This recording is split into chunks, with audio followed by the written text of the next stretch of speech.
Une dernière intervention de praticien avant Pierre Marin. Philippe Alors, Lejeune. simplement, c'est parti. Mais Ah, non, je peux non, revenir. simplement vous expliquer pourquoi j'ai changé d'identité temporairement, là, puisque vous voyez que je suis la directrice générale des services. Ah oui, c'est la parité. Je voulais de la parité. De la ville d'Annemasse. Alors, je pensais effectivement que c'était un clin d'œil pour essayer de rétablir une parité dans cette table ronde.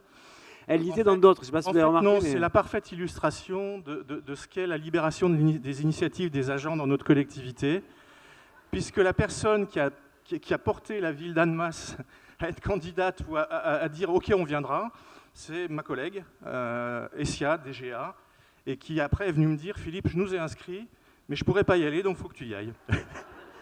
D'où l'inscription au départ de DGA. Alors qu'il est en vacances, quand même. Voilà. Blague à part, Annemasse, ville de 35 000 habitants, 700 agents, commune de Haute-Savoie, à la frontière suisse, puisqu'on est tout à côté de Genève. Alors moi, je vais vous raconter notre histoire d'entreprise libérée, de collectivité libérante, qui est une initiative qui a démarré il y a 3 ans. Initialement, elle était portée par la ville d'Annemasse et Annemasse Agglo. Pour une raison assez simple, c'est qu'à cette époque, j'étais DGS mutualisé. Et en fait, on s'est constitué un groupe de 3, un DGS mutualisé, un DGA mutualisé et une DGA ville. Et puis au fil du temps, notamment quand moi j'ai repris mes fonctions de DGS à la ville, c'est une démarche que la ville a continué à porter seule, puisqu'il n'y a pas eu de relais côté Agglo. Alors, point de départ en 2016. Eh bien, je remercie les laboratoires de l'innovation managériale de la ATF, puisque c'est eux qui nous ont incités à nous dire, tiens, ils initient une démarche d'expérimentation de nouveaux modes managériaux, qu'est-ce qu'on aurait à tester? Voilà, donc on réfléchit un petit peu, et puis dans ce qu'on lisait, dans ce qu'on entendait, on entendait parler de l'entreprise libérée, qui était à la fois une nouveauté managériale, il y avait vraiment des pros et des antis. Et on s'est dit, s'il y a des pros et des antis, c'est qu'il y a un sujet. Et en plus, un sujet assez intéressant dans le secteur public, puisque le statut de la fonction publique est construit sur le devoir d'obéissance, et il nous semblait que c'était un peu antinomique. Alors, qui est impliqué? Je ne dis pas, on était 3 pilotes au départ. Je reviendrai sur le fait qu'on a démarré avec un groupe de 15 agents, et puis potentiellement tous les agents à terme pour s'engager dans la démarche. Le projet, c'était s'inspirer et non pas reproduire des expériences d'entreprises libérées. Et c'était aussi très clairement de dire que les cadres, il fallait les repositionner en soutien de leurs agents de terrain pour que ces agents de terrain soient responsabilisés dans la recherche de solutions sans lourdeur de procédure. Voilà, ça c'était l'ambition de départ. Et puis, plus globalement, ce qu'on voulait faire à terme, c'était libérer les initiatives des agents, repositionner le rôle des encadrants, faire travailler ensemble agents de la ville et de l'agglo, gagner en efficacité collective, rendre l'administration plus agile, favoriser un climat de bien-être, source de productivité des agents et d'attractivité au recrutement. On a un vrai problème d'attractivité à Annemasse pour des raisons de cherté de vie et de fidélisation de nos agents qui ont très envie d'aller travailler de l'autre côté de la frontière, puisque avec le taux de change, ils ont des salaires qui font la bascule de 2,5 fois, 3 fois le montant d'un salaire français. Alors, on démarre en février 2016 où on cadre la démarche avec l'aide d'un consultant. Et on démarre avec 15 volontaires. Alors, on les a appelés volontaires, je dois quand même avouer qu'on est allé les chercher. Alors, c'est pour ça que j'ai appelé ça des volontaires pressentis. On est allé les chercher en leur disant, vous venez à une seule réunion. Si à la fin de cette première réunion, vous voulez quitter le bateau, vous quittez le bateau. Et vous pourrez quitter le bateau à tout moment. La seule chose qu'on vous demande, c'est que vous nous expliquiez pourquoi vous quittez le bateau. Parce que nous, on a besoin de comprendre ce qui se passe. Personne n'a quitté le bateau. On leur pose 3 questions. On leur avait envoyé avant de la documentation justement sur pourquoi c'est bien l'entreprise libérée, pourquoi ça craint. Et on leur pose 3 questions. C'est quoi une entreprise libérée? Aujourd'hui, comment je vois ma collectivité? Et comment ma collectivité pourrait devenir libérante? Alors en termes de sémantique, on a choisi cette notion de collectivité libérante et non pas libérée, parce qu'on trouvait qu'il y avait un paradoxe fondamental consistant à dire finalement, si on libère une collectivité, ça veut dire qu'il y a un libérateur. Et s'il y a un libérateur, c'est un peu paradoxal qu'il se mette là sur une estrade, mettons ici, et qui dit « je vous ordonne d'être libre ». Voilà, donc on s'est dit qu'on allait plutôt créer les conditions pour que les gens trouvent la possibilité de se libérer progressivement ou d'exprimer leurs initiatives. Et c'est pour ça qu'on a choisi la sémantique libérante. En mai, donc vous voyez, on démarre début d'année, mai, de juin à septembre. Alors oui, c'est 2 heures de réunion où on recueille de la matière là, sur les 3 questions. On retravaille cette matière en 2 fois 2 heures de réunion, toujours avec les 15 volontaires, et on aboutit à un référentiel managérial basé sur 7 principes. Je ne les détaillerai pas ici, mais les principes, c'est bienveillance, transparence, coproduire, enfin bon, des choses qu'on retrouve, mais qui sont parties des 3 questions et où on aboutit à notre référentiel. Et puis très très vite, on veut partir sur des situations concrètes. Ah oui, j'ai oublié de parler de la méthodologie. C'est vrai que la méthodologie, parce je vous ai fait enlever quelques diapos. La méthodologie, on a fait le choix non pas d'une réflexion descendante qui petit à petit ruissellerait par tous les niveaux hiérarchiques, non pas une réflexion qui démarrerait partout, parce que 700 agents, ça fait du monde, mais de se dire on va aller par des situations très très concrètes. On va aller, alors j'ai entendu ce matin, infuser, diffuser. C'est quand même mieux que transfuser et perfuser, mais infuser, diffuser. Nous, on a parlé d'essaimage et de pragmatisme. On va partir sur des situations très concrètes. On va les traiter en mode, en fonction de notre référentiel, en mode collectivité libérante. Et petit à petit, ça fera tache d'huile.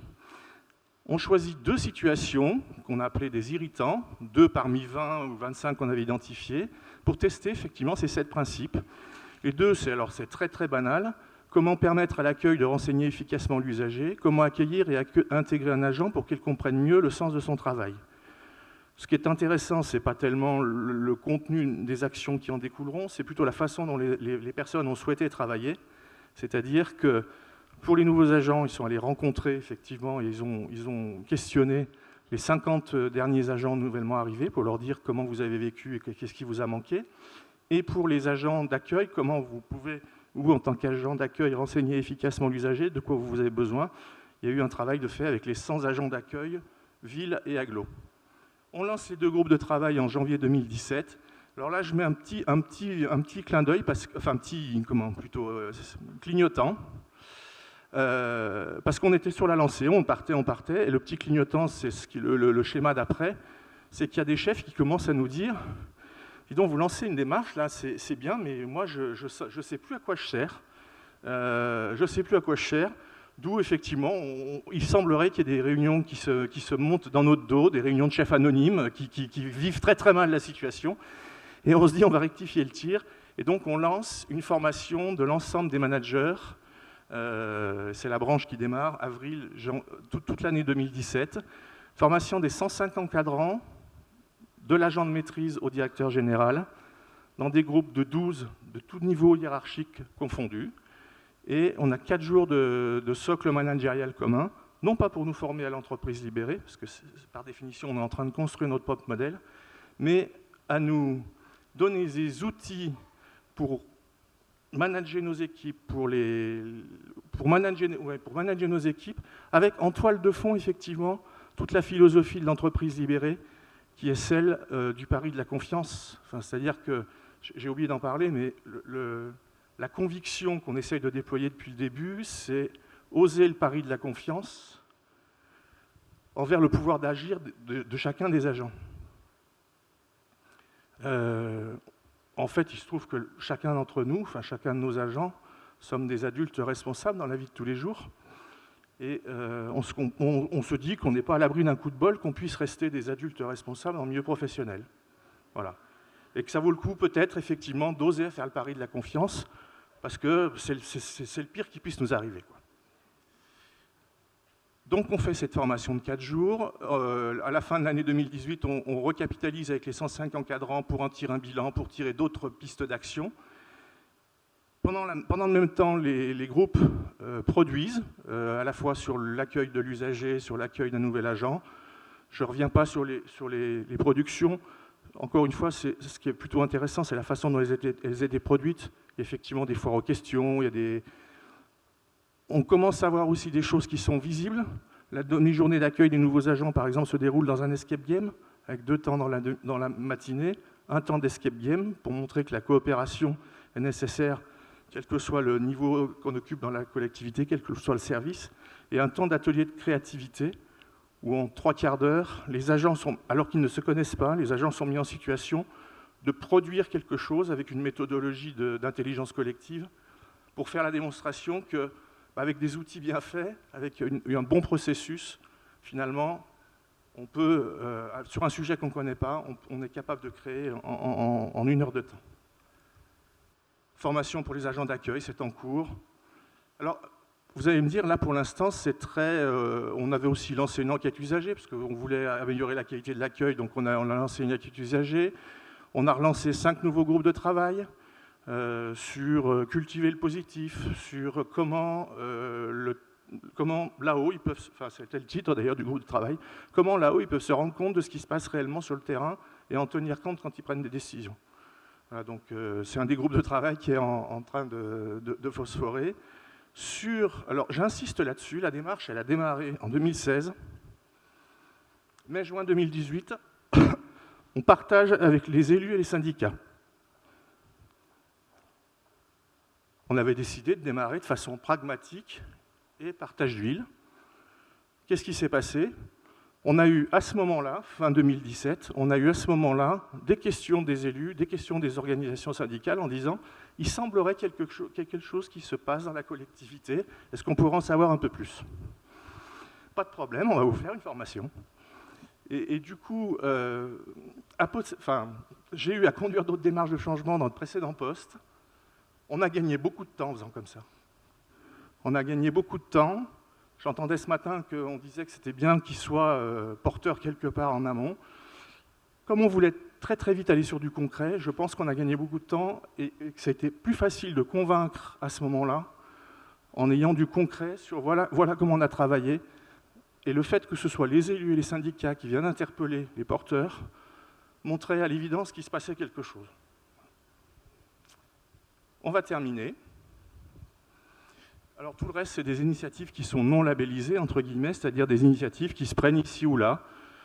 Un responsable d'équipement de petite enfance qui n'est plus là, l'équipe vient nous voir en disant « c'est pas la peine de le remplacer pendant 6 mois ou de la remplacer, on va nous assurer l'intérim, mais on demande au N+2 de jouer tel rôle, tel rôle, tel rôle. » Voilà. Repenser une organisation d'une bibliothèque, c'est assez... Il y avait un budget dédié sur des anciens locaux qui a été complètement pris en main par l'équipe de façon très très horizontale, donc avec les responsables et les agents de bibliothèque. Ils ont repensé complètement les travaux à faire. Je vais à la conclusion. Sans dépasser le budget, la fréquentation de la bibliothèque a augmenté de 70%. Alors, ce qu'en disent les managers, puisque on était sur l'innovation managériale, moi j'avais compris, c'est qu'il y a des réussites qui sont appréciées. On nous dit, les managers nous disent qu'il y a une vraie capacité d'innovation, car les solutions qui maintenant émergent sont riches, car elles sont adaptées au terrain, puisqu'elles émanent du terrain. Qu'il y a des agents qui sont plus valorisés et motivés, qu'il y a des talents qui se révèlent, qu'on perçoit des décloisonnements horizontaux, verticaux, qui favorisent la coopération. C'est des citations que je prends dans des réunions. Cela permet de recoller la tête et les jambes. Ce qui a été très apprécié, c'est la mixité des profils d'encadrants pendant les formations. C'est-à-dire que des agents de maîtrise puissent être dans le même groupe que le directeur général des services, même si tout le monde craignait, surtout les formateurs, ça a été très intéressant pour tout le monde. Alors il y a des doutes sur le sens global de la démarche. On nous dit, est-ce que c'est vraiment de la libération? Est-ce que c'est de la manipulation? Est-ce que c'est de l'appel à la désobéissance? Donc les fameux managers qui perdent un peu le sens de leur travail. Sur le paradoxe de son imposition, je le disais tout à l'heure, je vous ordonne d'être libre. Sur son inadaptation à la fonction publique territoriale, c'est-à-dire qu'on nous dit, c'est bien, mais pour aller plus loin, il faudrait qu'on puisse se libérer du statut, ce que je ne pense pas. Sur la plus grande efficacité de la structure, est-ce que le fait de pouvoir expérimenter, ça fait partie des valeurs, tester et avoir le droit à l'erreur, est-ce que l'expérimentation n'entraîne pas de désorganisation? Et sur la responsabilité des agents, la responsabilisation, ça c'est l'éternel truc, vous savez, tous ne sont pas prêts à jouer le jeu. Moi je suis prêt à jouer le jeu, mais les agents ne sont pas prêts, les élus ne sont pas prêts. Et bien là on nous dit aussi que tous les agents ne sont pas prêts à jouer le jeu. Sur le nouveau rôle des managers, je n'y reviens pas, il y en a qui vivent ça comme une délégitimation. Il y a quand même modification de posture à faire comprendre qui n'est pas simple. C'est-à-dire que la légitimité, elle n'est plus assise sur l'expertise ou sur la place dans l'organigramme, mais sur la capacité à accompagner et à faire confiance. Et puis, à changer de paradigme aussi sur, c'est pas une question de directif ou participatif. On n'est pas dans du management participatif, on est vraiment dans quelque chose qui est complètement différent, c'est-à-dire que les cadres, nous nous mettons au service de nos équipes. On a des précisions à apporter sur qui décide au bout du compte, qui prend la responsabilité. C'est bien de pouvoir expérimenter, c'est bien de nous laisser la possibilité de faire. Si on se plante, qui c'est qui se fait engueuler? Et puis si on a des doutes, qui est-ce qui décide? Voilà, donc il y a encore des zones de clarification. Et puis on est interpellé, moi je trouve que c'est bon signe, on est interpellé sur le fait que maintenant il faut venir déblayer le terrain. C'est-à-dire que des encadrants qui sont à des niveaux N-3, N-4 par rapport à moi, viennent nous interpeller en disant « Nous, maintenant, si vous n'avez pas déblayé le terrain, alors déblayer le terrain, c'est soit en dessous, soit en dessus, eh ben, on ne pourra pas avancer. Donc il faut qu'on aille maintenant régler quelques situations individuelles ou quelques situations organisationnelles qui ne favorisent pas le déploiement de la démarche. » Je vous remercie. Merci.